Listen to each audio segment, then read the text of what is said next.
works together with our partners, investors, without being assimilated. The policy of assimilation in France by the French has caused a war in Mozambique. Total Oil, Shell BP, these are the two companies that have always been behind Africa's problems. What can we do to stop them, to tell them, the younger generation that is here today, the academics, the freedom fighters, the human rights activists that I see on this program today, what can we do to change Africa? Lastly, my question, before I allow the timing and I give you time, each of you will have 6 minutes. 6 minutes to make your presentation. And I will show you a red card when you are about to reach the 6 minutes. So wrap it up. And then in 5 minutes, make a presentation. Interject. If you want to interject, show the sign, we shall allow you. Make the interjection as summarized as possible so that we allow other people to take part. The first assignment I'm going to do is to ask Polycarp, from Gaina, from Simon, from Professor Nyari, and the rest of that row, and that row, second row, third row, to introduce themselves. When I call upon you, you just say your word, your organization, your country, where you are talking. You don't need to tell us for security reasons. Some of you fear Buhari, some fear Paul Biya, some fear Chad, new leaders, so some fear the French. So you can tell us simply the country. Don't tell us the location of your town. So thank you very much. The question this morning is African Union dead? Is African Union dead? Basing from your country, basing from the happenings in your country, why is it African Union has not called a summit on Nigeria, for example? Why hasn't African Union called a summit on Amazonia and Cameroon, for example? Why haven't we called a summit on Central African Republic? Why haven't we called a summit on Libya? Why haven't we called a summit on Maputo, Mozambique, Cape Delgado? People are dying. People are dying in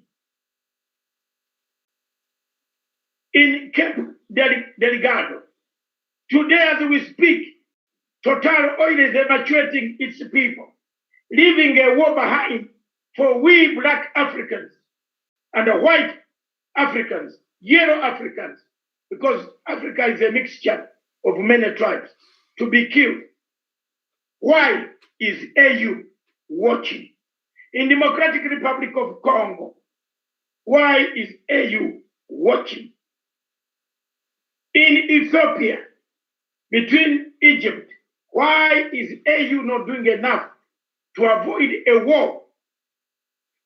Rwanda and Uganda have been quarreling for the last 2 years. We have a border closed. Why is AU quiet? In Somalia, we have intervened. But have we done enough? The panel and my participants, fellow participants in this conference. Therefore, is African Union dead? Has African Union died? Is African Union alive? If it is alive, why is Boko Haram killing people in Nigeria? in Maiduguri, in the northern part of Nigeria. People are being slaughtered. Hands are being cut off. Ears are being cut off. Younger men are being abducted. Younger girls are being taken hostage as married forcibly. Why is the African Union quiet? So we begin by introduction. I'll begin with Simon. And I will hand over back to Miriam to moderate purely 6 minutes each person. And Miriam, don't hesitate to intervene when you see someone going beyond that. Because it's our role to make sure that everybody, millions who are watching you, hear your views, and at the same time, they also write. Those who want to write on the chat, continue doing so. This is Punchline Africa Television in conjunction with Pan-African Forum, an organization that feels for Africa, stands for Africa, defends Africa in all international arena. Thank you very much. I start with Simon. Briefly greet the people so that we know you are a person, not a robot. Thank you very much, moderator. Thank you very much, Dr. MATSANGA, for having me on this program today. I am very, very happy to be here to share the ordeal of Biafra people within Nigeria and within Africa. You have pointed a lot of interesting issues while you open your speech and address us this morning. You've mentioned a word like Sahel. Yes, I now hold the fire. We wanted to know you. Hold it. You are coming. Thank you. You are on the queue. Miriam is going to select you first. Next, Professor.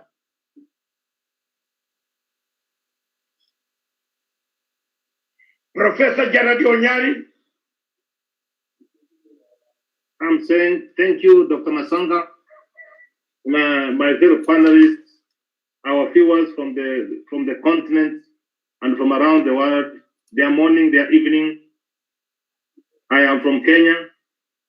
I am a conflict and a security expert. Thank you very much, Professor Jaradi Onyari.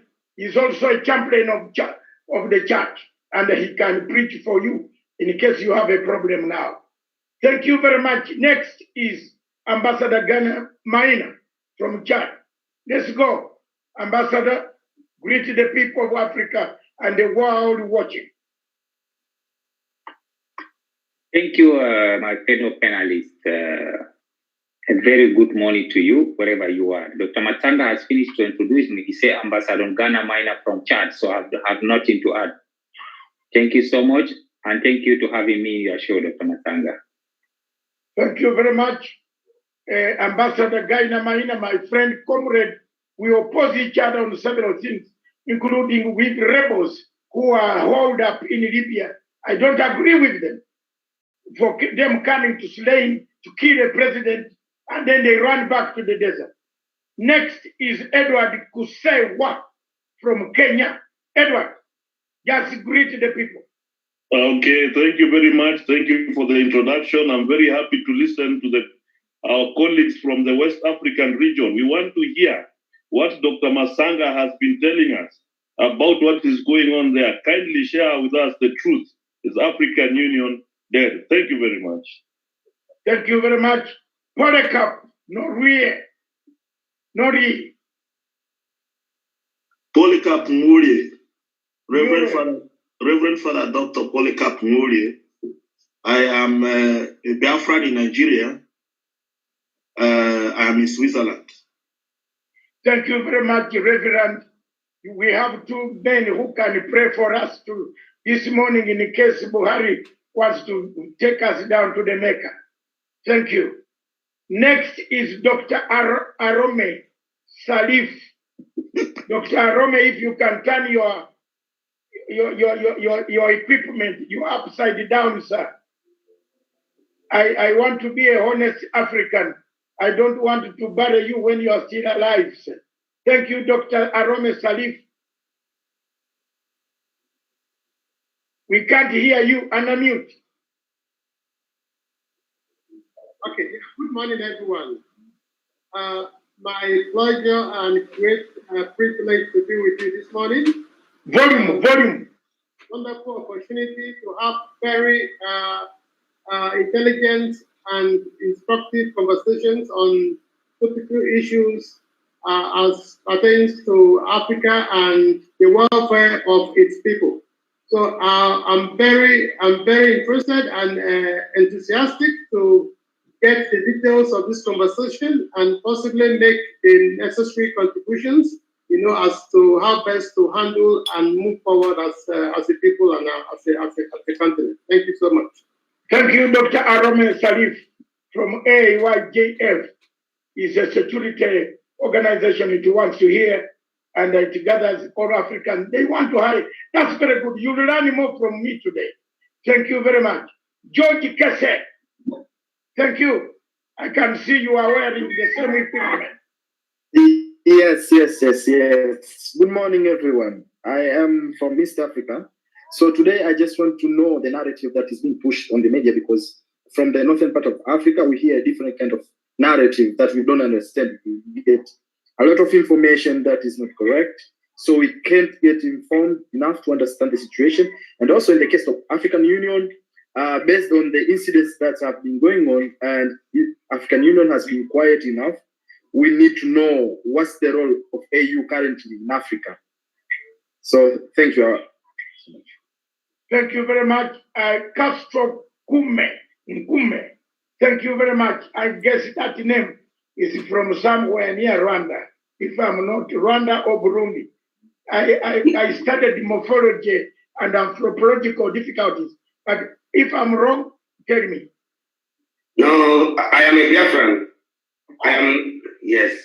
I'm wrong then. Nkume is from Biafra.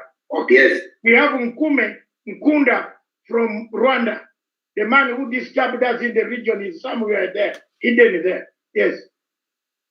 I represent him in Israel. I'm residing in Israel, yes. You are in Tel Aviv or? Yes. In Tel Aviv. Okay, thank you very much. Has Netanyahu gone or is still in power? There are three issues here. We are trying to change him because he's been here for a long time. Thank you. So he's taking the cue of the African leaders who don't want to leave power, and they are still there until they are removed. Thank you very much. And now I come to Mr. Ogubuzuwo. We just want to hear your voice to make sure we are not talking to a robot. Mr. Ogubuzuwo. Okay, we come to Michelle. Let people see you. Good morning, everyone. Thank you for having me on this panel, Dr. Matsanga. I am from Kenya, and I work with Dr. Matsanga at Pan-African Forum Limited. Thank you. Thank you very much. She is my PA in case you want to get in touch and you haven't seen me.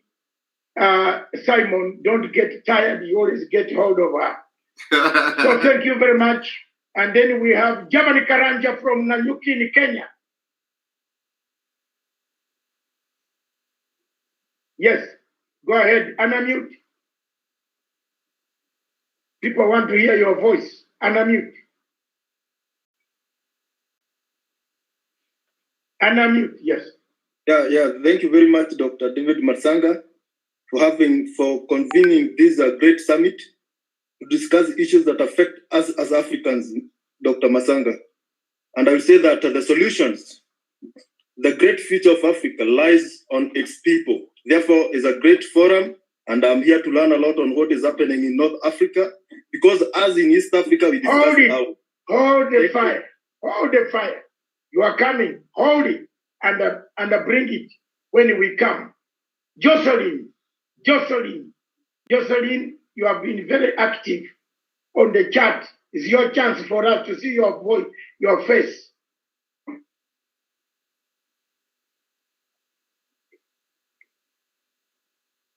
Yeah, we have very many.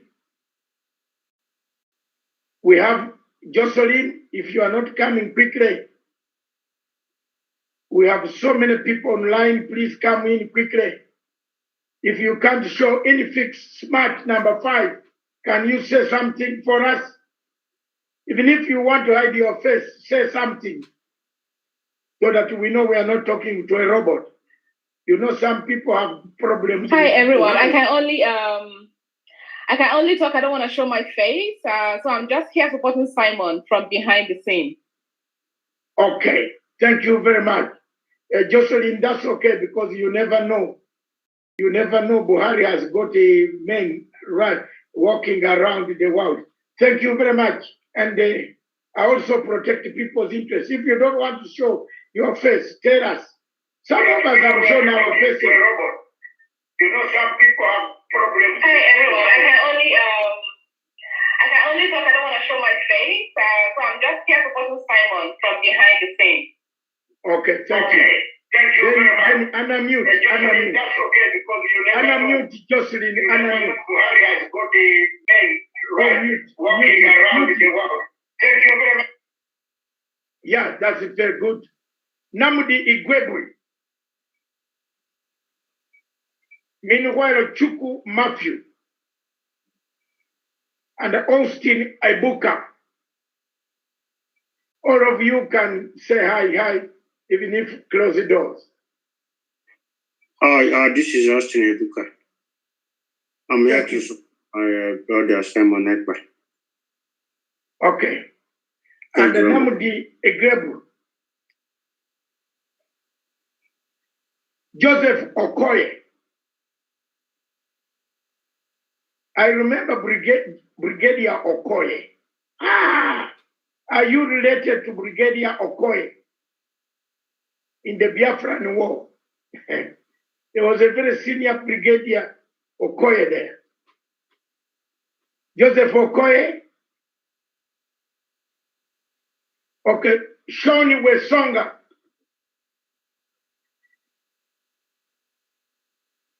Shoni Wesonga.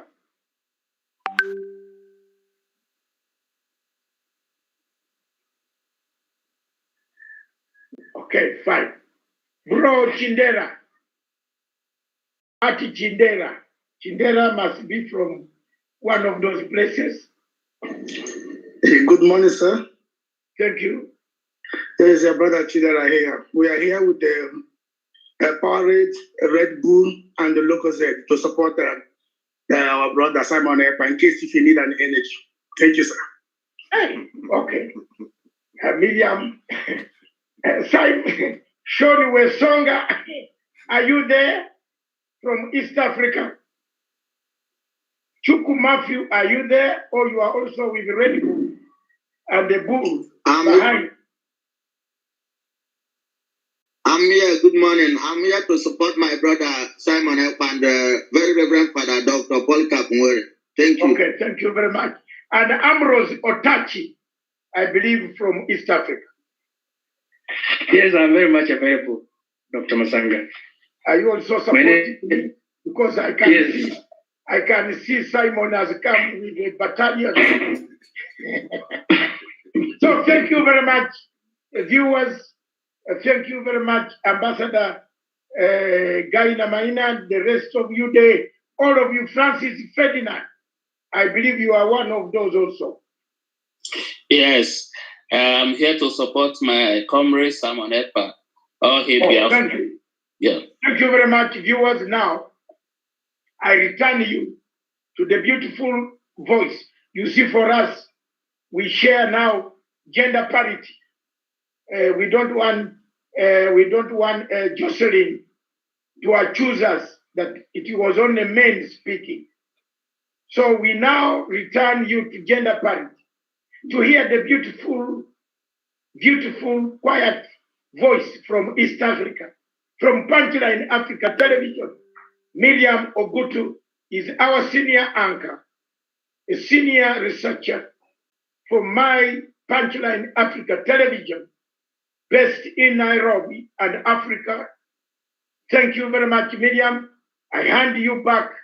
I will be We shall both be moderators. When I see some things, I will come in to interject. Miriam will take us through in timekeeping. I will be noting points. She will be noting points. And therefore, I return it to the ladies first, but we made ladies last. We are sorry. That's we okay. are Cubans. I'm a Cuban trained. We all come as comrades. Thank you. That's okay.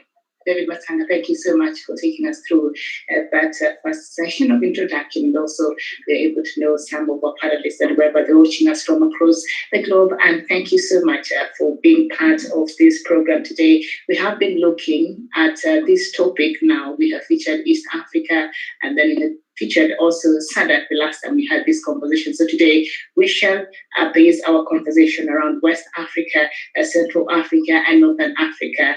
Is the African Union dead? And to start us off, I think we're ready to hear submissions now from Simon EKPA. Go ahead. Thank you very much. Thank you very much, moderator. Is my voice clear enough? Yes. Yes, we hear you. All right. I really appreciate the fact that a lot of people are here to support me. We Biafrans are moving always with one spirit, and that's the reason why almost everyone that spoke here from the West Africa, they are here to support Biafra and support Mr. Simon and every other Biafran on this platform. I will be presenting a case, and I will be arguing on some certain important issues on this particular panel today. The question of whether African Union is dead, I would say African Union is not only dead, and if anything like that exists, they have become dormant. A lot of issues we are going to analyze with this short time I have here. First of all, every one of us here knows what is Sahel. Sahel is a region. The question I would want to ask every panelist here before going into the problem of Nigeria, which by extension, affect every African and by extension as well to other parts of the world. Sahel is not an African language. You all may agree with me, Sahel is derived from the Arabic word.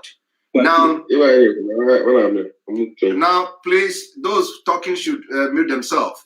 Now, the question again is, why do we have Sahel as a name of a region in West Africa? Why do we have Sahel? Please, moderator, can you check the screen and make sure nobody is sharing any video or screen? What I'm seeing here, people are sharing screen. If you all could put some security in place that nobody should share screen before I start talking, so to avoid distraction. I believe I should. Yeah, okay. Simon, just go ahead. No, Miriam, Peter, please. Peter, can you switch off your screen? Your screen is showing us some uncoordinated troop movement. Doctor, which we don't want to see now. Dr. Matsanga. We allow you your freedom, but please don't bring us uncoordinated troop movement on this show. We will take care of it from our side. Yes. Please. Yes. Please, and the studio in Nairobi, please take care. All right, we are very don't much. allow people to bring here. All of us have wives. All right, and also for Simon, don't worry about security. That is also has been taken care of. So just go ahead. Don't worry about that. All right, thank you. So the question to why do we have a name like Sahel in Africa? Africa have their own language. Africa have their own dialect. We are indigenous people. Why do we have Sahel as a region in Africa? This is a question that I'm asking every one of us here today. And there is only one reason for that. It is the conquest of Africa. This is not just about Nigeria. This is not just about the Arab world taking over Africa or taking over Nigeria. It is a total conquest. And this have started a very long time ago. Now, let us transit that to what is happening in Nigeria today. Nigeria is a country, that was founded on fraudulent amalgamation of 1914. And with that amalgamation of 1914, the indigenous people of Biafra were not consulted. People from the Oduduwa Republic, people from Biafra Republic, and the middle belt of Nigeria, they were not consulted to know whether everyone wants to be part of Nigeria or not. And after this amalgamation of Nigeria, a lot of disagreement, a lot of anger has been the order of the day. And because of the history of Nigeria, how a man called Usman Danfodio conquered the northern Nigeria and installed the emirate. Now that same conquest continued from 18 something up till 1914, when the British came in and amalgamated Nigeria, the Northern Protectorate and the South and all that, joined them together forcefully to have what we call Nigeria today. Since then, we have been having a number of genocide, number of ethnic cleansing, killing, massacre of the people of the eastern Nigeria, mainly the Biafrans. Now, on the year of 1945, many Biafrans were massacred in Nigeria, and this killing of Biafran has continued from 1945 in Jos. I don't know how many of you have that knowledge. 1945, thousands of Biafrans were killed in the northern Nigeria prior to independence. In Kano genocide in 1953, Biafran people were massacred in their hundreds, and nobody has been held responsible until this day. In 1966, before the Biafra-Nigeria war, over 60,000 Biafrans were killed. Some of them were captured as the plane arrived in northern Nigeria from abroad, and they singled out all Biafrans, massacred them. These were doctors, engineers, and all that, massacred all of them in their cold blood. Now, between 1967 to 1970, over 3 million Biafrans were killed by Nigeria, the worst genocide after the Holocaust. And these people were not killed by bullet, they were killed by starvation. This is the biggest and the most gruesome way to die, that you die of hunger while the vultures are waiting to besiege on your corpse. In Kano in 1980, between 1967 to 1970, and then after that, we have had a lot of crises within Nigeria, within the northern Nigeria mostly. And in 1980, the Igbos, Biafrans were also massacred in their numbers in Kano. This was after the declaration of no victor, no vanquish. In Maiduguri in 1982, I'm just giving you a very comprehensive, I would say extract of the killing, because if I start mentioning it from year to year, it's going to, so I'm mentioning the major massacre of the Igbos within Nigeria state. In 1982, in Maiduguri, over hundreds and hundreds of Biafrans were massacred in cold blood. In Jimata in 1984, Nigeria massacred Biafrans, and this killing of Biafrans is always targeted to make sure that any uprising or any agitation for disintegration of Nigeria will be suppressed. And Biafra has continued to pay the price since 1945. In Gombe 1985, Biafrans were massacred in their hundreds. In Zaria 1987, they killed over 1,000 plus in Zaria. In Kaduna and Kafanchan in 1991, Biafrans have paid the biggest price after over 5,000 people were killed. Bauchi and Katsina in 1991, December 1991, it was all-round jamboree to kill Biafrans in Nigeria. In Kano 1991, the same year, a lot of Biafrans were massacred in their cold blood in Kano. In Zangon Kataf in 1992, Biafrans paid the biggest price of one Nigeria. In Fontua 1993, Biafrans were massacred in their thousands. In Kano 1994, the killing of Biafran continued in Nigeria to keep Nigeria one. In Kaduna 2000, Biafrans were killed in their hundreds, property worth of billions were destroyed, and some of the Biafrans that were affected could not recover up to this day in 2021. In 2001, in the same Kaduna, the Biafrans were massacred and killed in their hundreds. After the 2000 riot in Kaduna, it continued in 2001 for those who did not go back to the southern part of Nigeria. In Maiduguri, in the same 2001, Biafrans were killed and massacred in their hundreds. Jos Maiden crisis in September 2001 also witnessed the massacre and killing of Biafrans to maintain one Nigeria. Why I've listed this is people do not understand the level of killing of Biafrans in Nigeria. It didn't start today. Kaduna 2002, hundreds and hundreds of Biafrans were massacred and killed in cold blood. I do not know whether our brothers and sisters in other parts of Africa has ever read this kind of news. In Jos, in November 2008, in Jos, a place called Plateau State, Biafrans were massacred in cold blood. Beheading of Gideon Akuluka in December of 1996 in a police station in Kano was perpetrated and orchestrated by those in power today. Most of them from Gumi, most of them from Pantami, most of them were perpetrated by those people you see in the power of today, like Buhari and co. Those in the presidency. St. Martin's killed December 2001. And then we come to the post-presidential election in 2011. Biafrans were massacred, include Youth Corps members, men and women, were massacred in the north. Now in 2010, Christmas Eve, in Jos, hundreds of Biafrans were killed and massacred in cold blood. And in Madala Christmas Day in 2011, Biafrans were killed and massacred. What I am reading out to you now is something you can check, you can Google it and check it online. In Mubi, January 6, 2012, Biafrans were massacred. And many Igbos and Biafrans dead by Boko Haram. Boko Haram massacred a lot of them. So why I have laid this background is that on this rock, I shall build my temple today. And let me make it very clear that the reason why African Union is dead is not unconnected to what is happening in Nigeria. Let us look at the background of those leading the African Union. Let us check their background. Let us check where they're coming from.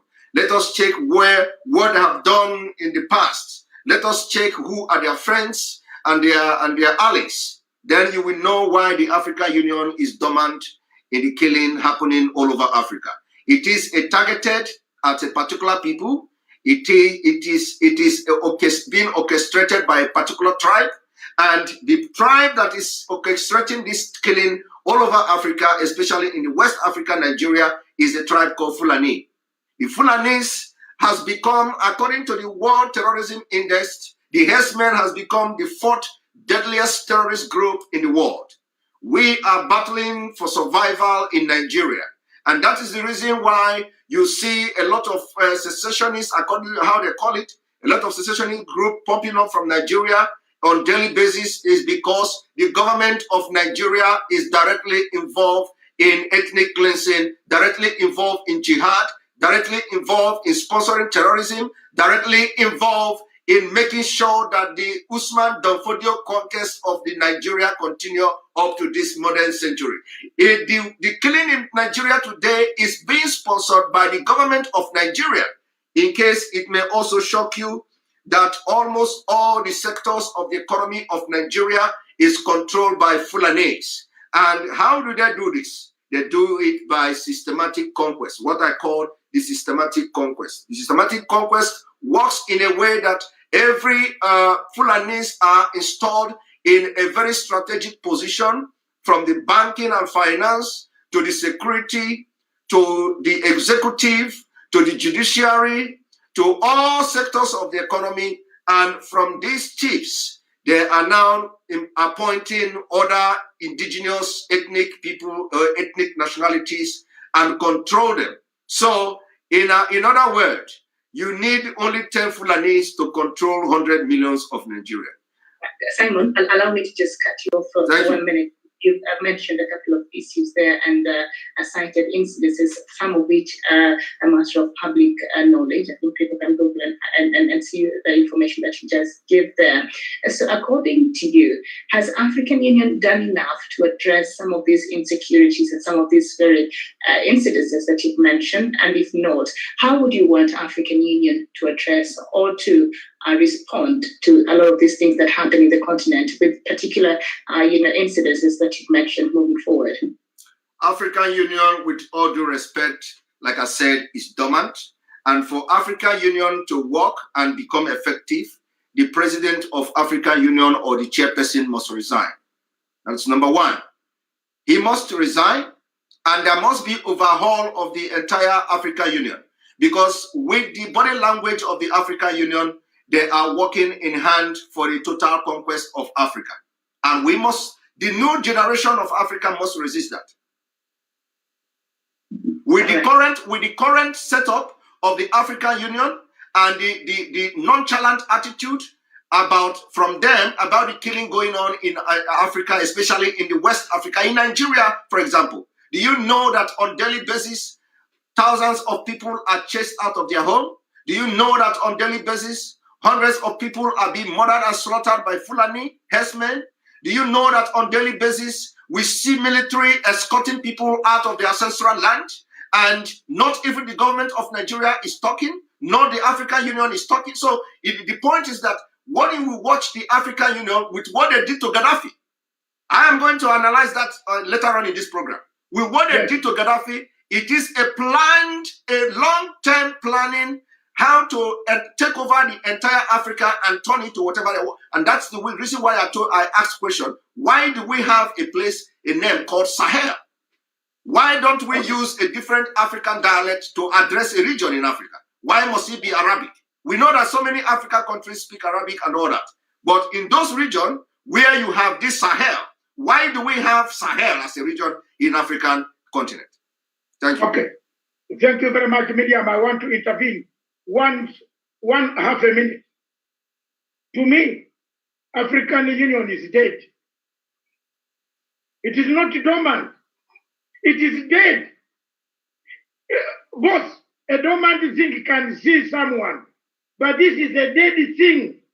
Thank you. It has died. Good. Simon, it has died.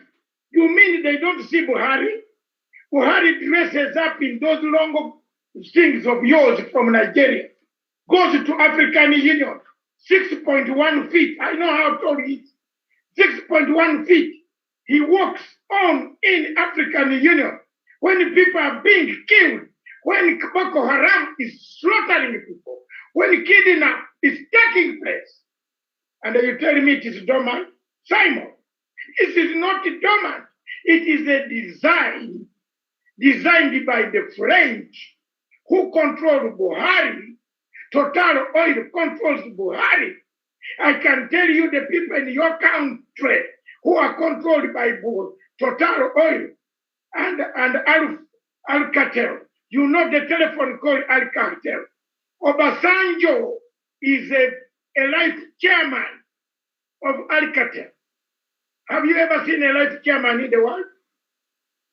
He never uses that post. French, whose telephone is Alcatel? You live in Europe, sir. Who owns Alcatel? Is the French. Look at Total Oil. Buhari once knows, he told us, 100 days into power, I will crush Boko Haram. I am beginning to understand and agree with those who say, Miriam, that Boko Haram is sponsored by him. Yes. Thank you, Doctor. I'm talking on behalf of Nigerians who are dying. Thank you, Doctor. You are right. I agree with you. One Nigerian dead is very bad for me. They are my brothers. We want a united Africa. But you cannot unite Africa when you have Africa with wounds. There are wounds bleeding. People are bleeding in Nigeria. in the southern part of Nigeria, in Port Harcourt, in Enugu, in Onitsha. You think I don't know these places? I have traveled there. People are dying today.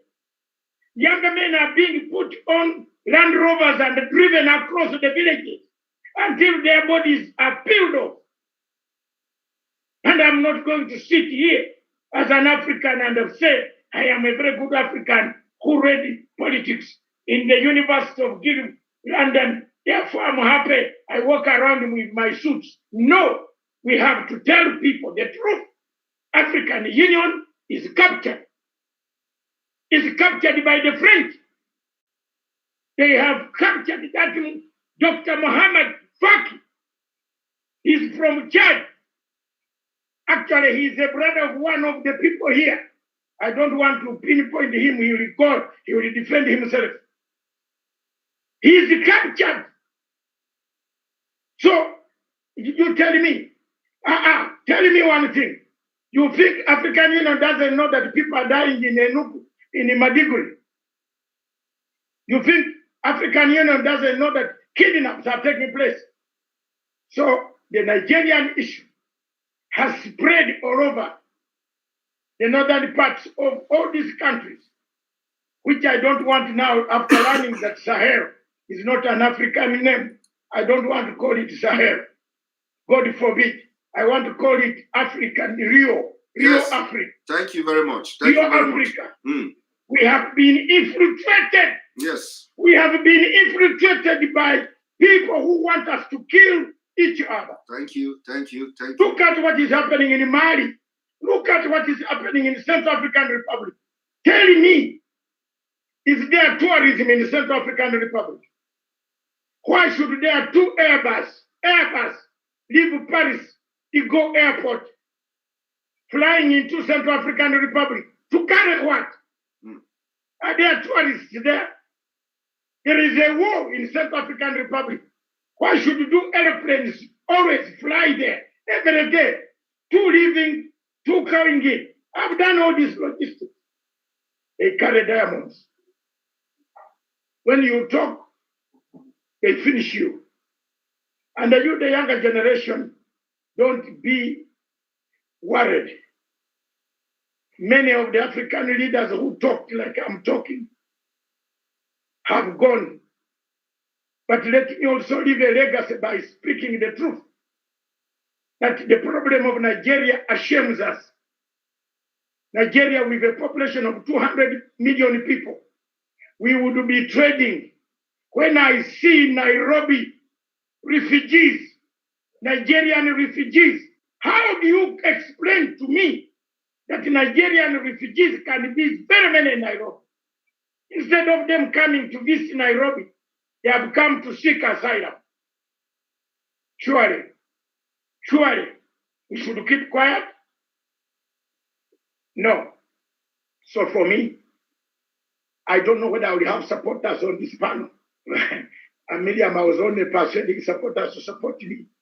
The motion later on that African Union is dead. Thank you. Sorry. Thank you. Okay, very well. Dr. MATSANGA also added there, Simon EKPA, I think, dear friend, as he says there, now I'd like to bring in Ambassador Maina Ghana from Chad.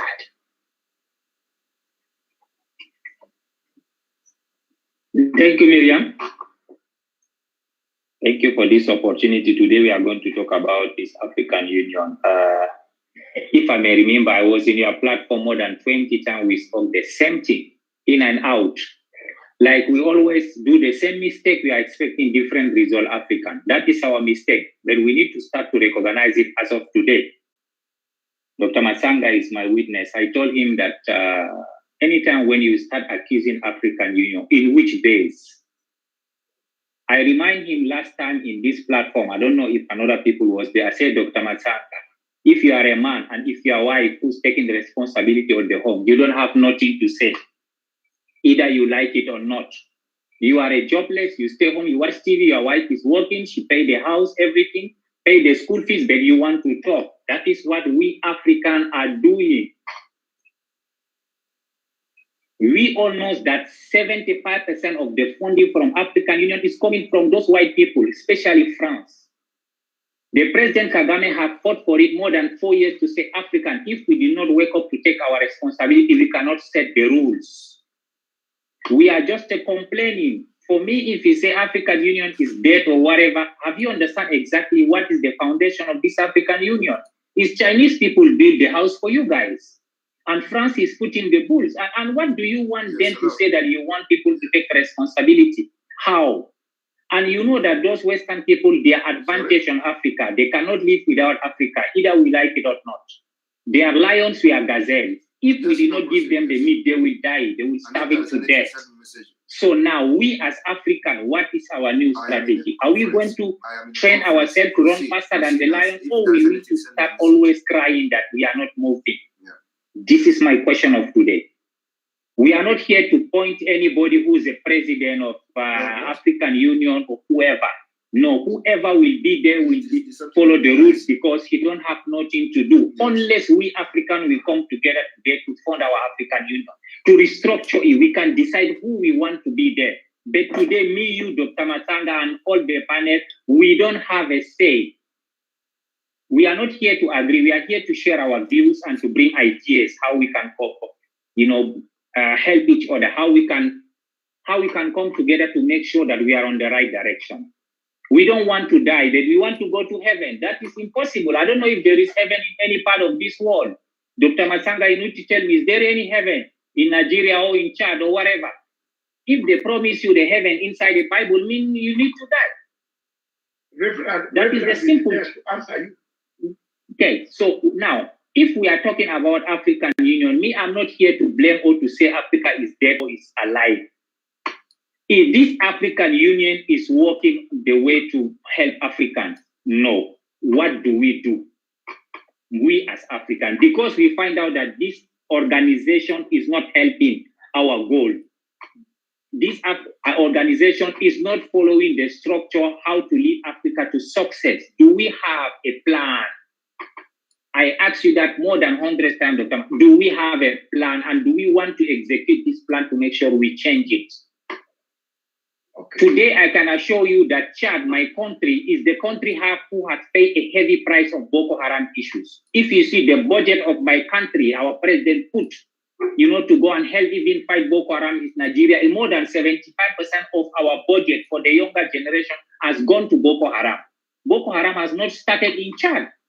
Boko Haram, we almost come from northern Nigeria. Why? Because the lack of leadership, the failures of leadership. You cannot have the younger generation. You can't create jobs. You can't do anything, and you want them to be prosperous. It's not possible, Dr. Matsanga.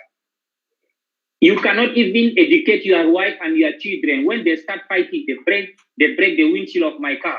And you are blaming me again, Dr. Matsanga. How? You cannot even educate them. You can't train them. You can't make sure that they have a good education to go and look their job. You keep them at home. That's why, that is how our governments, we do in Africa. We never have planned for 50, for 100 years for the next generation. That's why we are having problem today. And this problem will continue for the next 50 years, either we like it or not, because Africa is growing. African generation is growing, and people becoming smarter, intelligent. There will be a time that we will live in Africa, there is no peace if we don't set the rules of today. This is the situation we are going through. Now, let me come back to the Sahel issues. You see, during the Mansa Musa time, the trading between the Arab people and the African people on the gold, the only way to describe this dry area, the Sahel, it's only by calling the Sahel because they don't have another language to call with Western countries. So they decide to say that if they are going to Africa, they call this area Sahel because they only go with camels and they don't have another mean of transportation. So wherever camel can go, that is called Sahel in Africa. So for me, I'm even happy that Arab people call it Sahel, that Western people give us names. Today, all the division we have in Africa, because we divided by the Western system. We call it Uganda, we call it Kenya, we call it Nigeria. Why do we call all this? We can call fellow Africans. Why do we even separate all our countries?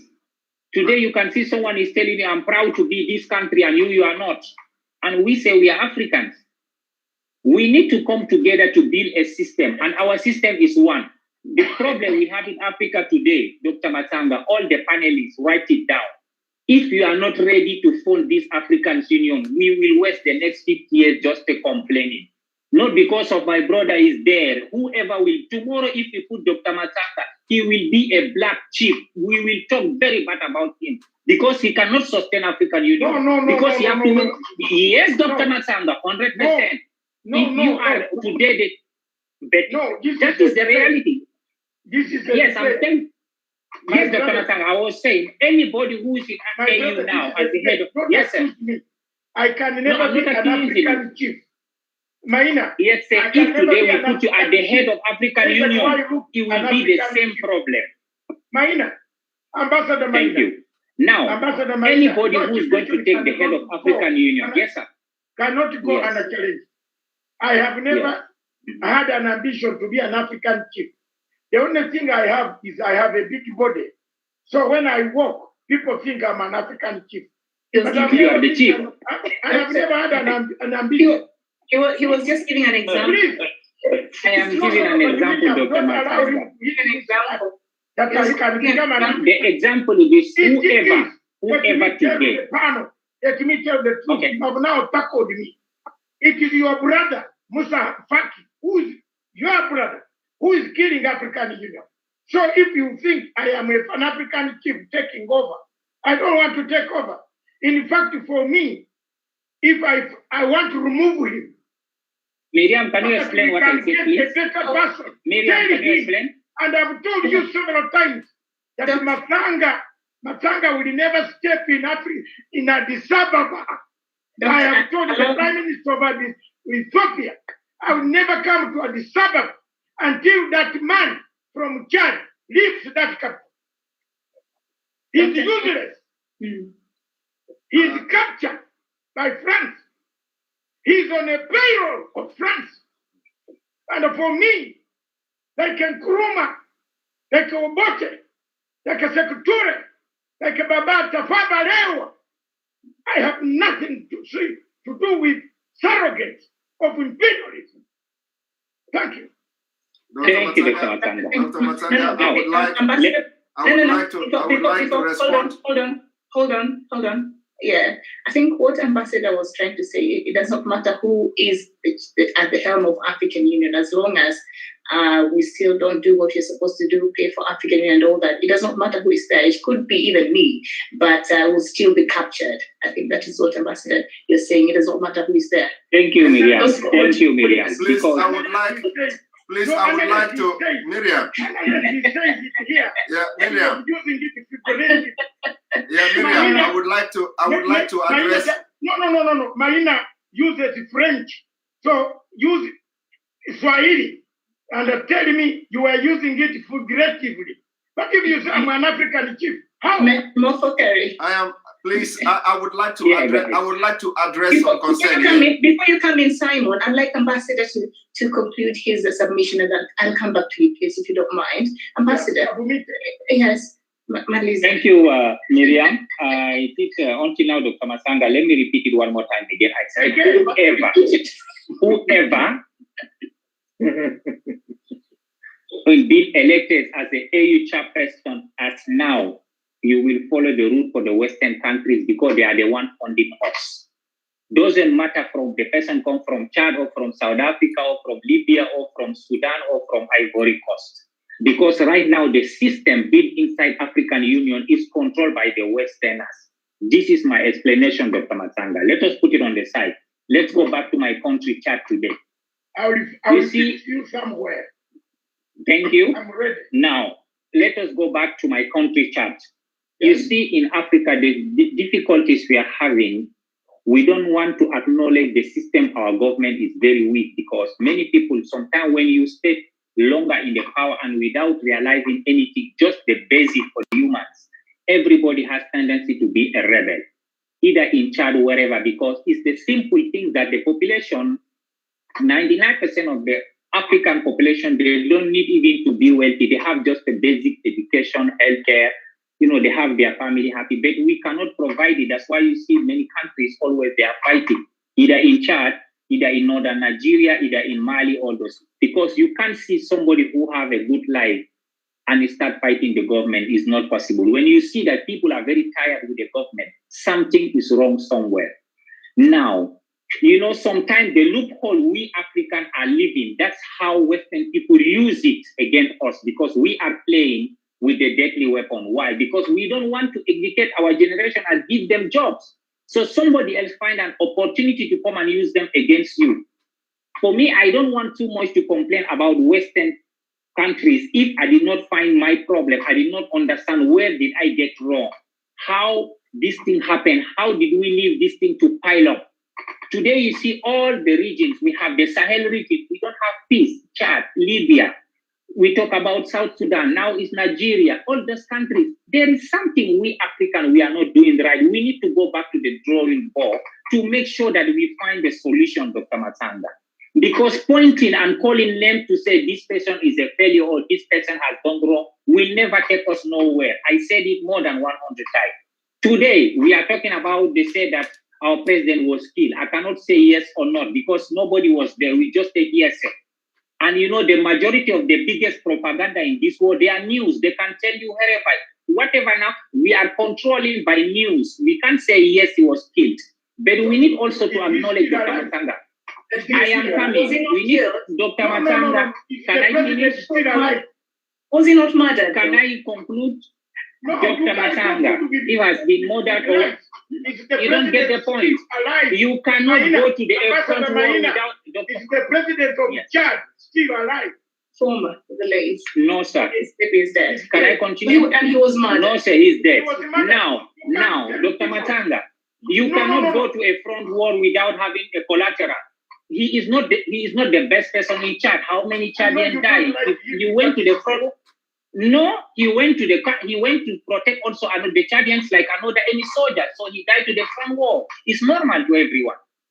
What, do you think that he's the best among the old Chadians? Who killed the other people? How many Chadians died in the front war? How many Chadians died in the front war? Me, I'm not here to accuse. I tell you, Dr. Matsanga, I'm telling you always, I am not here to tell you who killed, who did not kill. You are the one who knows. Me, I don't know. You tell us, Dr. Matsanga. We have to move on. You tell me. Ambassador, as you conclude, yes. As you conclude, Ambassador. Dr. Matsanga did not let me to conclude. No, you conclude. I'm saying as you conclude now. Yeah. Okay, we as Africans, we need to come together today to make sure that we find all the situation and make sure that we step on it, not just a Chad or Nigeria, wherever. We need first to make sure that we rebuild this African Union, because when we rebuild this African Union, any country who have problem, we can step on the country and take a decision without the Western countries. But without money, it's not possible, Dr. Matsanga. Why? They have NATO. Because they are very powerful. Any country in Europe wants something, they will send the army. We don't have that. We are waiting for France to fund us. All right. Dr. Matsanga, we need to have a strong African army that any country who want to mess with us, we can step and what can I say? We can step and defend our nations. And number one. And number two, we need, go ahead. There's a question there by Jocelyn, one of our panelists there. Yes. Who's asking the question. And why can't we fund AU? Why can't we fund AU? What is the problem? The majority of Africa, AU is funded by countries. Every country have the amount of money they need to contribute yearly. Now I ask him, if he's from Nigeria, I am from Chad, you are from Kenya, go and ask your government, how much are you contributing for the AU and how many years you failed to contribute? Ask them, they will tell you. Do you know that in 2020, more than 25 countries has never contributed for African Union? But you are crying, you tell French people, bring your money and we need to help ourselves. Because if we don't contribute for our countries, always we are in the trouble. That is the situation. Thank you so much. We need to ask our countries how much. All right. I know. I think makes our contribution. I believe that. Thank you so much. Thank you. Now, before I go to Professor Simon, Miriam, wanted to say something. Yes. Miriam, there is a professor, there is a guest up in the corner whose hand has been up regularly. All right. Matsanga, I will not take time. An intervention. Yeah. Oh. Yes. I will not take much time. I will not take much time. Just a few minutes. Yes. All right. Thank you very much. Thank you very much. Listening to this, our brother, Ghana Minor. Yes. Ambassador. Yeah, Ambassador Ghana Minor. Well, I do not know whether he's a government ambassador or a peace ambassador, but whichever way, if you listen to what he said here, you will know exactly where the problem of Africa is coming from. You know, the way of thinking, his way of thinking is actually the problem. Now, he said here, when I talked about Sahel, he said he is very happy that the Sahel it came from Arabic world and not Western world. You know, no, yes, that is a problem. Why can't he is not happy? He's happy that it is Arab word, and then he's not happy that he will not be happy if it is an African, because in that place he claimed that there is no African language or African dialect to be given to the name of that particular region that is now Sahel. But he is happy that it's an Arab. Now, I want you all to think about what I said from the beginning, the conquest of Africa. Where is it coming from? It's coming from the Fulanis. I don't know which tribe he belonged to, but this is a display of exactly the African problem. He is thinking of having Arab word instead of having Africa. Instead of, we don't want to have African word there. And he's here claiming to us that there is no African language in that particular region to be given the name the Sahel. Now he is happy with Arab. That is number one. Number two, he also said we need to go back to drawing board. My brother, my sisters here in this panel, that's exactly what the Biafrans are doing. We want to go back. Brother, I'm with you. We want to go back. Yeah, we want to go back to the drawing board. We want to go back to the 1914 amalgamation, the fraudulent amalgamation of the British. We want to start to rebuild Africa. We said that the downfall of Africa starts from Nigeria, and the disintegration of Nigeria will end the impunity, the killing, and the insecurity in Africa. How is that going to happen? It is going to happen because as we sit here today, Nigerians are all over the countries that are seated here today. You cannot go to my village. You cannot go to my village now. You will find somebody from East Africa. It is not possible. You cannot go to my village now. You find somebody from Chad. It is not possible. But go to Chad, you are going to see a Nigerian. And when you ask the Nigerian where he's come from, he's going to tell you, I'm from the southern Nigeria. And when you ask the southern Nigeria, where did he come from? He is either Oduduwa or a Biafran. Now, that is something applicable to the European countries. The Western world, America, Asia, go there. Any country you go, you must see a Biafran. Now, why is Biafra going to be different? We are going to have a collective ideas coming together to build a country that Biafra, Africa will be proud of. So the issue of whether we are going to have an Africa Union, effective Africa Union, or we are going to stop the international community from funding Africa Union, all start the mistake and the correction will start from Biafra. So if you know that you love Africa, the best thing you should do is that since you are handicapped in your own country, because it seems that everybody is handicapped, since you are handicapped in your own country and your Nigeria and your country is not as confused and have this divergent ethnic views and have this kind of diversity like you have in Nigeria. If you are from such country, what you do is talk to your government. It is time to pick interest and speak about the problem of Nigeria and what should be the solution of the security in your Sahel is by dissolving Nigeria. Now, how will dissolving Nigeria solve the security in our Sahel? It will solve it in a way that the interest of the terrorists in Nigeria is focused on the natural resources in the southern Nigeria. Now, if that country, Nigeria, is divided, you automatically have divided 70% of the interest of the terrorists. What is the interest of the terrorists? The interest of the terrorists is that they are looking for a way to make Nigeria their safe haven. After they succeeded in making Nigeria their safe haven, they are going to focus on other Africans, small other African neighboring countries. And by extension, they will start sponsoring terrorist attack in the Western world. We've told this several times to the Western world. The American generals, the Americans fighting in that Sahel region, they have also have the same intelligence report. that when these people find a safe haven in Nigeria, they're going to start sponsoring terrorist attack in America, in Europe, in Asia, and all that, because they are looking for safe haven where the money to sponsor these killings and attack will be coming from. So the division of Nigeria will also boost the economy and the security in that region. Thank you. All right. Thank you so much. But Miriam, yes. Miriam, before you go to Professor, yes, there's a point. Maina blames me every day. Isn't this platform the beginning of a new Africa? Yeah, that's true. I agree with you. Give me a credit. I'm giving you a credit every day, Dr. Matsanga. I'm giving you credit every day.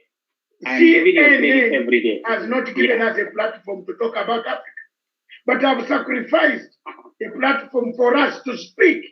And I agree with Simon. If we begin a rebirth of Africa, my main reason was a renaissance. You know why Maina is making a mistake now? He missed the first session, Miriam, of renaissance. We want a new Africa. We want to help Biafra to liberate itself, to get a new Africa. The old Africa is in trouble. The old Africa. Yes. All right, thank you so much. Doctor, you'd mentioned, before I bring in Professor, you'd mentioned another war panelist. I'm not able to see all of them from where I'm sitting. There is Dr. Reverend, yes, Reverend Father Dr. Polycarp. Could you say something, sir? Unmute. Unmute your phone. Sorry, I'm sorry. Exactly. I've just wanted to make an intervention. Go ahead. On what Professor Ambassador Ghana Minor said. I would see he was not entirely wrong in what he said. Where I would not give him any credit is choosing Arab to Europe or to the Western world, because they're all the same. Whichever side that imposes on us as Africans, it is just like choosing between the devil and the... You are misquoting me, sir. Let me finish that. You are misquoting me, please. About what he said about African Union, I align with him. African Union is dead, and it is dead because partly because of the founding. And I see these things we are talking as all talks, no action, because right since when I was studying philosophy, we started talking about African predicaments. We talked about the contributions of Julius Nyerere, Azikiwe, Mbiti, Kenyatta, and the rest of them. And we were on agreement that we need a sort of mental decolonization. And that is what the commander of the African Political Command Group, Command Center, has always been saying, this renaissance. That is what we need. The foundation is faulty, and African Union cannot in any way help. Only individual nations will go to do this rebirth. It is strong, the only strong nations that can found an African Union that can have a say. If you come to Europe, before European Union, all the independents and the member consent countries, they are all strong. They can stand on their own. They can have power of their own. But that is not the case in Africa. The divisive foundation, which all of you have alluded to, has caused a lot of problems. Go to Ghana now, and Togo, you see how they divided part of airways, partly in Ghana, partly in Togo. Go to Chad, Nigeria, you see Fulanis that divided partly Chad, partly Niger Republic, partly Nigeria. Never in one country. And that is where I picked a sense in what Simon accused the professor about. Because of maybe alliance of Chad with Arab people, he thinks it is better that the Arab people then gave us a name. What I don't think. I would suggest, and that is what I uphold, we can only solve our problems as Africans when we are able to solve these problems as individual nations. It is then that we can now have people who are actually Africans and represent these things we are talking about to become rulers who will now represent us in African Union. Otherwise, we continue to waste our time. There is nothing like African Union for me. It doesn't exist for me. It is not only that it is dead, but it doesn't exist for me. Thank you. Thank you very much. Miriam, back to you. Reverend, thank you so much, Reverend Father Polycarp, all the way from Switzerland, and is saying the foundation of AU is faulty, so you cannot start building on something that really has a problem. Professor Jared Bunyari. Thank you, Miriam, for giving me that information. It's very unfortunate for the immediate speaker for having made that unfortunate statement. You know, the founding fathers of the continent of Africa, they were focused. They knew what they wanted. They went for it, and they got it. And even if they did not get it in their lifetime, Miriam, they under the pattern of the struggle. What have we done with the pattern? We have dropped it down. Look at the thinking of Minor. This is where the problem of Africa is. Thank you very much. And you say that I'm against him. Thank you very much. Look at that. Let me just spare him. Because he only accused me, but someone has given him his mind. That's where the problem here is. Thank you. When Kwame Nkrumah went to the West, they got the education. They made the wealth. When Jomo Kenyatta went to the West, when Mwalimu Nyerere went to the West, when Kennedy Kauma went to the West, when Kamusa Banda went to the West, when Namida Skiwe went to the West, when Ben Bear went to the West, when NASA went to the West, they came back to Africa. I have listened to Minor. I have not gotten any solution. He's saying that we are captured. Yes, my grandfather told me, and Minor and my fellow sisters who are here don't find me that I'm gender insensitive. But if someone comes and takes your children and your wife, he takes and keeps him for himself. But if that wife comes, dies, you will come and bury that wife.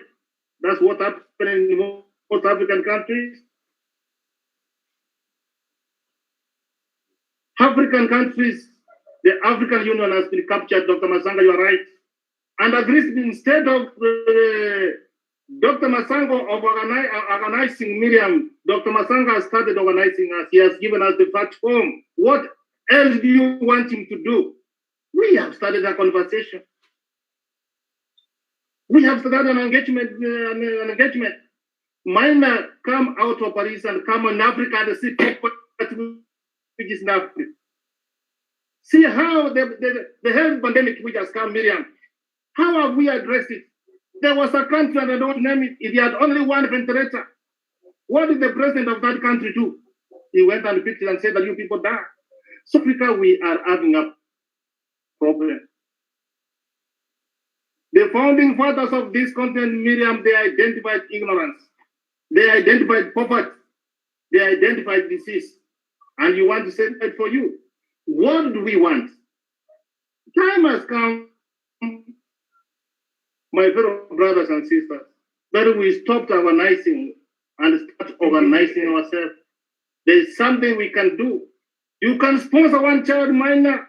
You can sponsor one old woman minor to change their lives. Nobody has asked you to do all things, but you can do something for the continent of Africa. How do you feel when the Biafra people are being butchered? You can hear from the host, they're telling from the ground that all is not well. And then we are here and we say that no, it doesn't matter that I become the leader of the African Union, brother.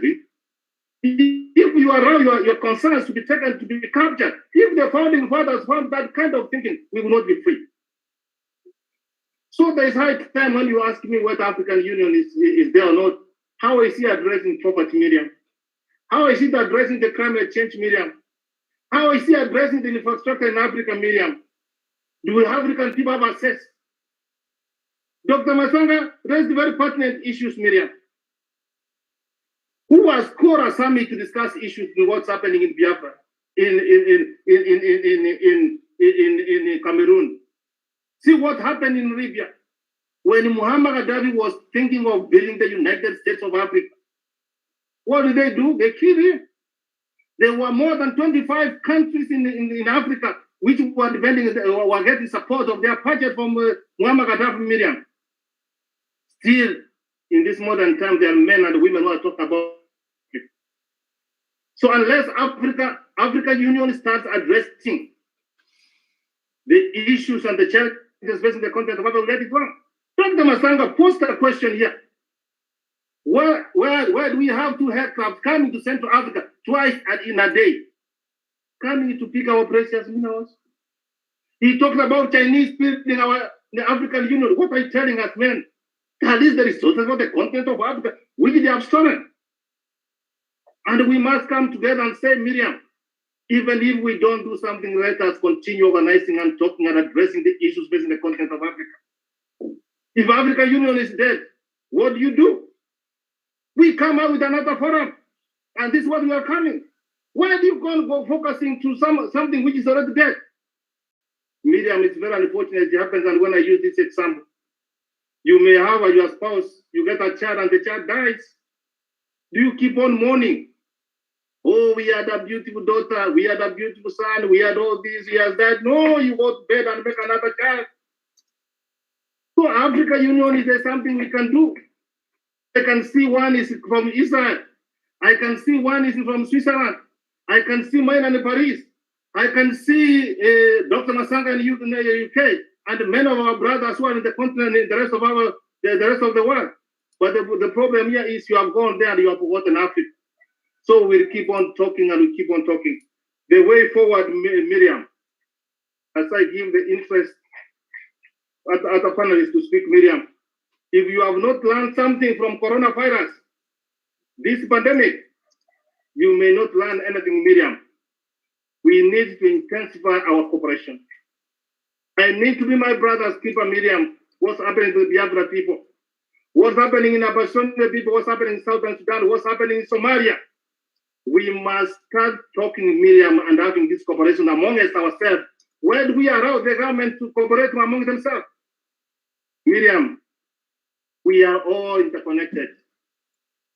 What's happening to the people in Nigeria? What's happening to the people of Kenya, Uganda, Somalia, Chad? Are all minded to come on a platform of Pancha in Africa.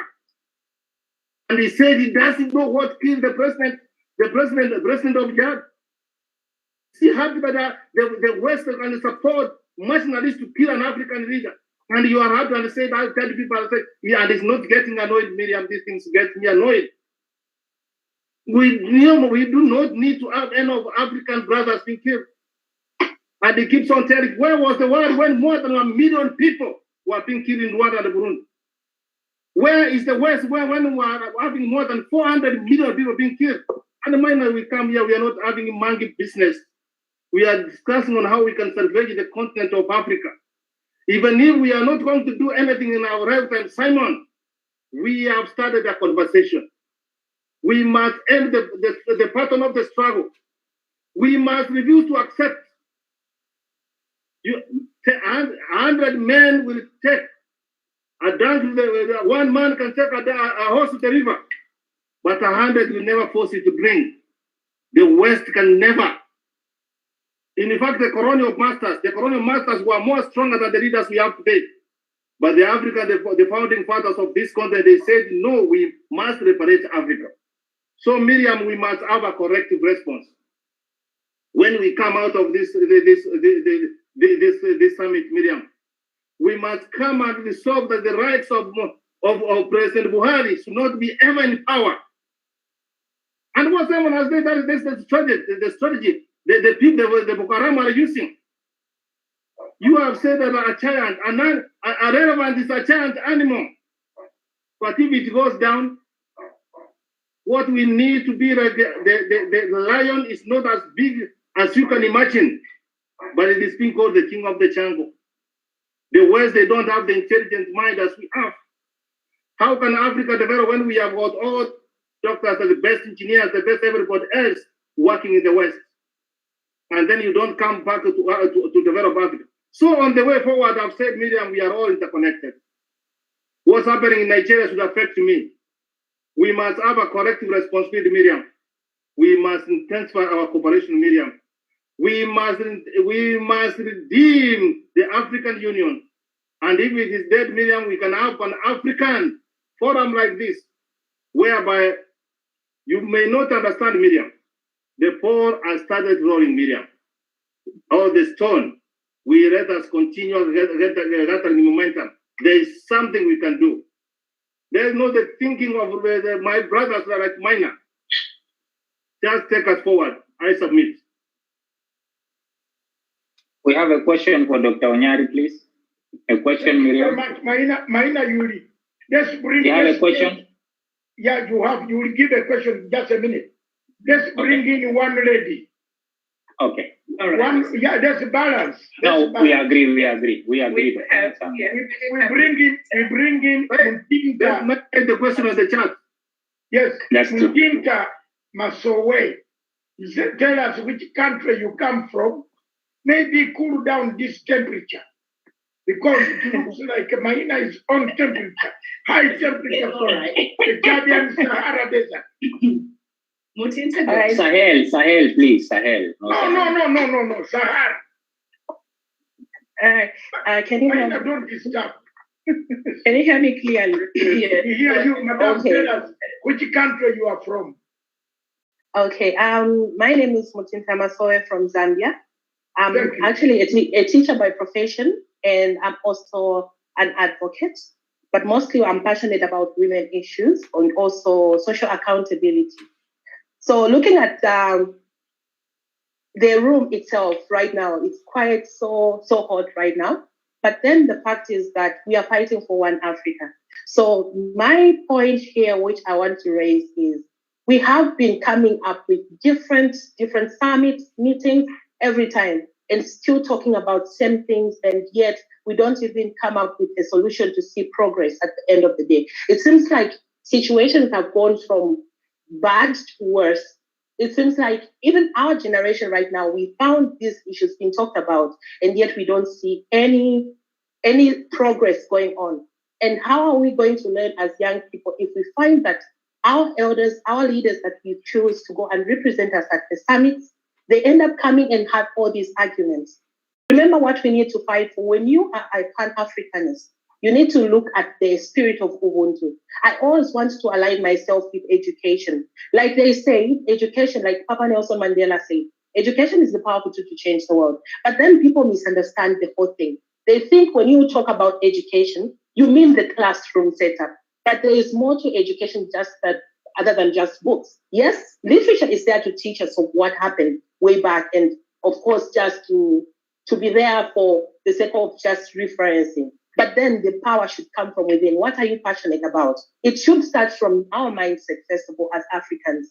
Our mindset is the key here. No matter what we are going to do, we can have many summits coming up, meetings like this.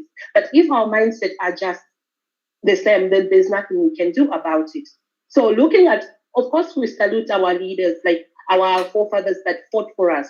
We salute them. It's because they never had any education that we can say the Western education, but then they had the natural wisdom itself.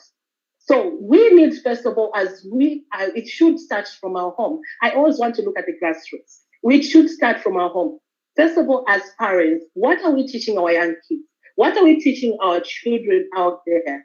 Schools, what are they teaching our kids? It seems like they want to teach us about, no, the evolution of the world started like this, but they're not teaching us real life situations. Of course, they're not teaching us on how to tackle issues. For instance, when you have foreigners coming in, they're not teaching us to say, you cannot sell land, but then you can bring in an investor to work and give you opportunities and give you all these resources, but don't give out your land. But we see our elders trading our land and giving it to people that are out there. Yes, when you go to the US, for instance, they can give you a property, but then you still have to pay that.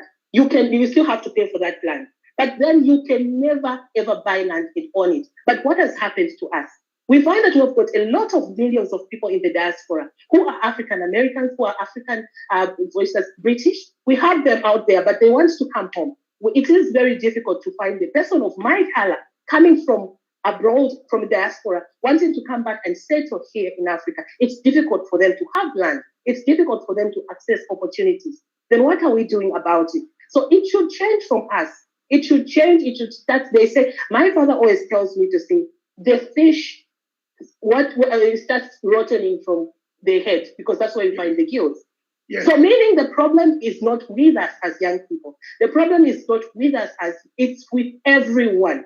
And who are the main people we are targeting? Our leaders, our global leaders, African leaders, who go to sign petitions for the sake of us. We are not there, but we send them as representatives. But what do? They go there, they don't read. They say that we don't read as Africans, we just want quick things. So what we want to see here is, when we send a representative there, let them do the work that we send, because accountability itself is about being held accountable. We should welcome that. And as people who are being represented, we should have that rapport with our leaders freely, because they are not doing their own work, but our work.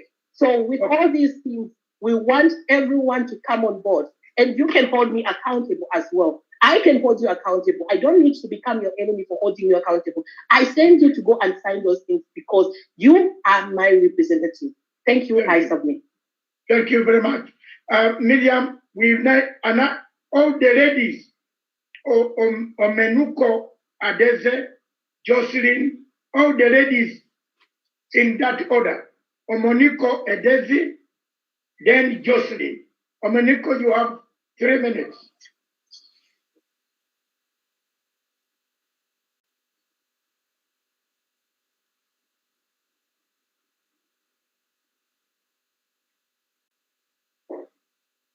Omeniko, Edeze, Jocelyn, can you now come in, intervene, so that we move? Oh, Omeniko, do you want? Can I go ahead? Go ahead. All right. Sorry, I won't be able to show my face. Like I said earlier. No problem. Yeah, we shall hear your voice. It is very nice. Thank you so much. I'm here to support Simon. Okay, and what is going on? All of us. Great. And also, with what is going on, I also posed a question regarding the African Union, which you already raised, that African Union is dead. Okay. So if that is the case, why can't we just dissolve it? And what are the professor? Is it Professor Minor Ambassador said? Ambassadors. Yes. What he said also. So he said, who do we hold accountable? If African Union is being funded by the white people, who do we hold accountable? Okay, the thing is, why can't we have a body? Why can't we have a body that can hold each country, each African nation accountable when they do not pay their dues? So that way we can be able to have African Union run by us, not from the foreign world, not from the white people. We have what it takes to put African nation where it needs to be. We have the resources, we have the money, we have the fund. So why are we still like begging the whites? Why are we begging them to help us out? Why are we begging them when we have all it takes to do that? Okay, that is my question first. Then coming back to Nigeria, to Biafra, okay, probably they are not seeing what is going on, or they are seeing it, everybody's being quiet about it. Our people are being killed on daily basis. Okay, we are getting threats from the northern leaders. A senator also threatened the southeasterners. Okay, they said, if we want to toe the line again, somebody's talking. Okay. Mr. Madu said first, switch off your mute. Yes. Mute your phone, please. Thank you. So this man has threatened the southeasterners again. Why are they threatening the southeasterners? Because the world has kept quiet and turned a blind eye to what is going on to the Igbos in Nigeria. They have been killing us right from day one. We are losing people on daily basis. They go to houses, they arrest the youth, and they call them gunmen. Then nobody's saying anything? Because they've got the weapons, they've got what it takes to suppress the people from the southern region of Nigeria. So we need the world to look into it Now, since the world is not paying attention to what is going on in Nigeria, then we should run to African nations, our own brothers who are very close to us. Let them put out the news out there. A senator cannot come on air and threaten a whole people with war. They cannot do that. Another person came on air and he was being interviewed and he's saying that they are going to retaliate. What did the Southeasterners do to the people from the North? They came in as strangers. They conquered the Hausas. And the Igbos are saying they cannot come into our land to take over this ancestral land given to us. But they said no because Nigeria is being given to them, that they own Nigeria. The thing is, it's a systematic conquering of a nation. And when they are done, if nobody is paying attention, or if the whole African nation is keeping quiet, trust me, when these guys are done with Nigeria, they will move down to other African nations and nothing will be done about it. Right now, we have the foreign terrorists in Nigeria. They are everywhere. They've surrounded the whole people.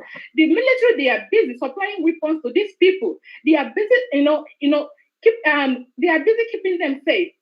They are busy, supporting them. And what do? We are being quiet. People are being killed on daily basis. You need to see what is going on. A man was shot dead. He was going back to Germany. He was shot dead by the military man at a checkpoint.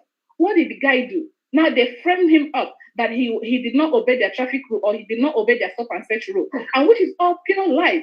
They are targeting our people. This is like a planned genocide against a particular tribe in Nigeria, and we don't want to keep quiet about it any longer. They need to look into it. Biafrans are suffering. Me, I'm a Biafran. I'm a young lady, and I want to go back home and feel safe. I don't want to go back to a nation whereby somebody will come into my home and slaughter me and slaughter my people, and I cannot do anything, and the world will turn a blind eye. Is it because we are not humans?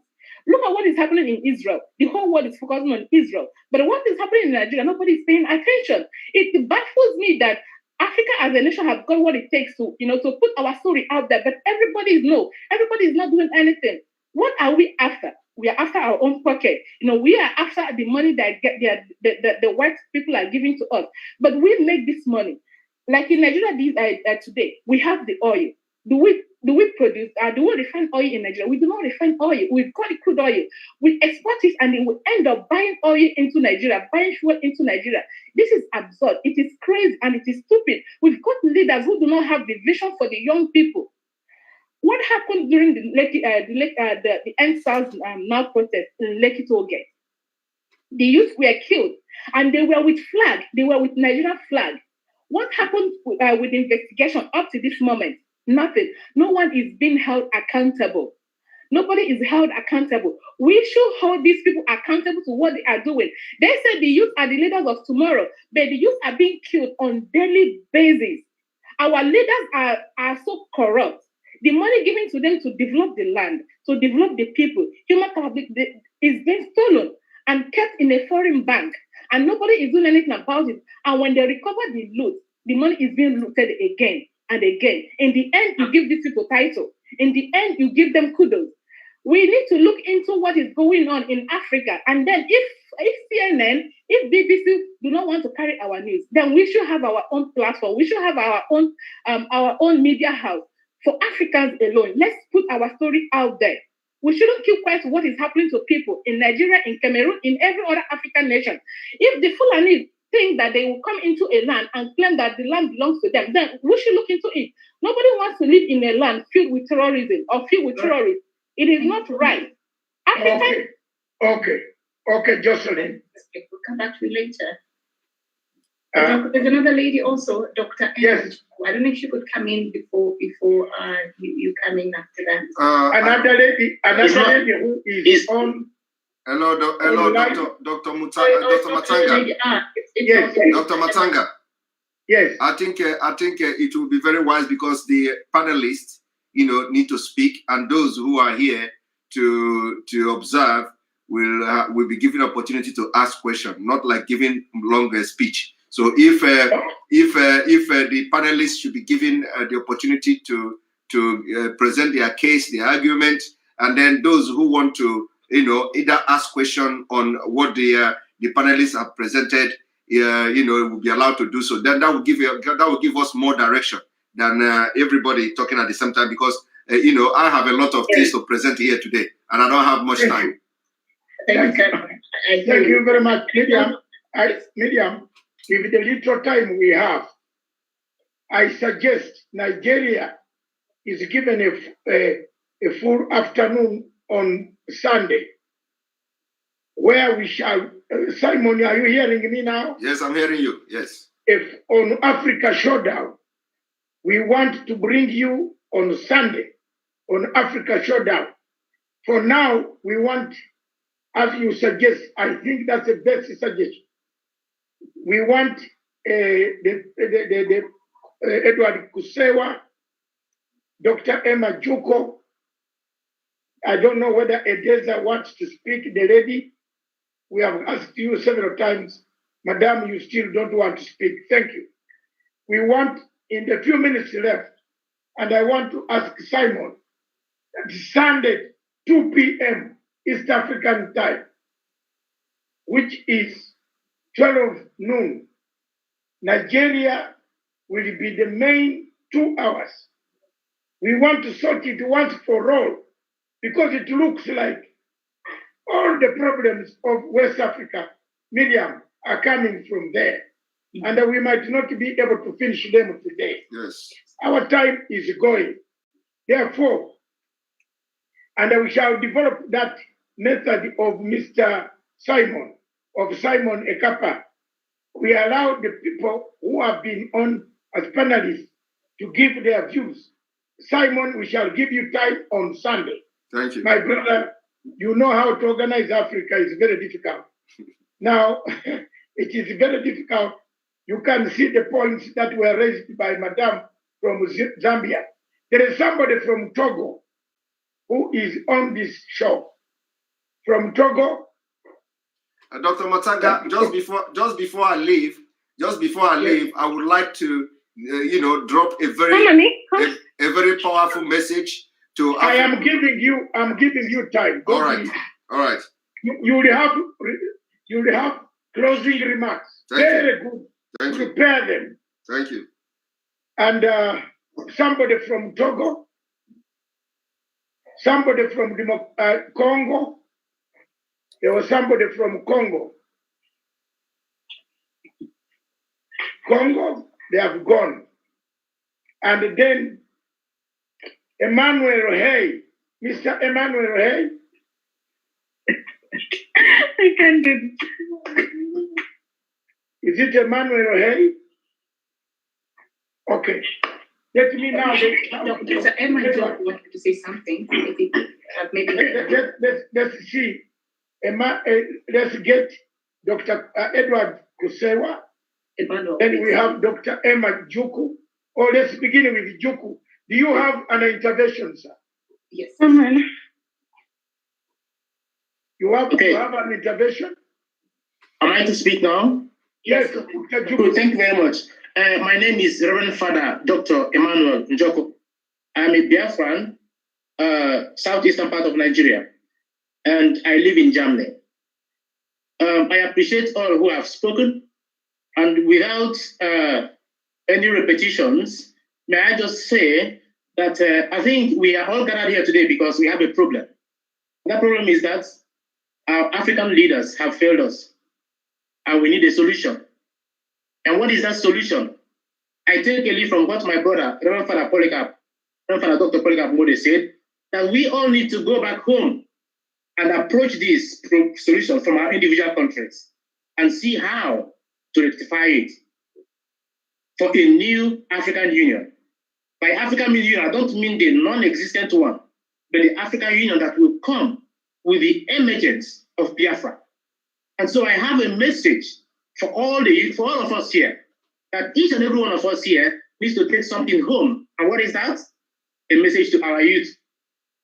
The many killings we have today in Nigeria, most of them are also coming from our saboteur youths who are being used by the Fulani government to kill our people. When we take that message to the youth, and the message is, let the youth be future-minded, not just present-minded. By present-minded, they think only of what they can gain from the present government. Don't think about their future. Secondly, may we also remember... Reverend, 1 minute. You have 1 minute. Okay. May we also remember that just as my brother, Mr. Simon Ekpa said, that Nigeria, the break of Nigeria and the emergence of Biafra is the solution to the problem of Africa. I support that saying because, just like he said, there is a common saying among us that wherever you go in the whole world, if you don't see any Nigerian there, take your things and run away. That place is not safe for you. It's the same as saying, anywhere you go in the world, you will find a Biafran. And when a Biafran is there, that place is safe. If a Biafran is not there, that place is not safe. That means we are all everywhere. To set us free is to set Africa free. And so the message, another message we all should have today is, how do we approach our individual countries, our individual governments, to put pressure on them to help liberate Biafra? Biafra is in trouble. Biafra is being persecuted.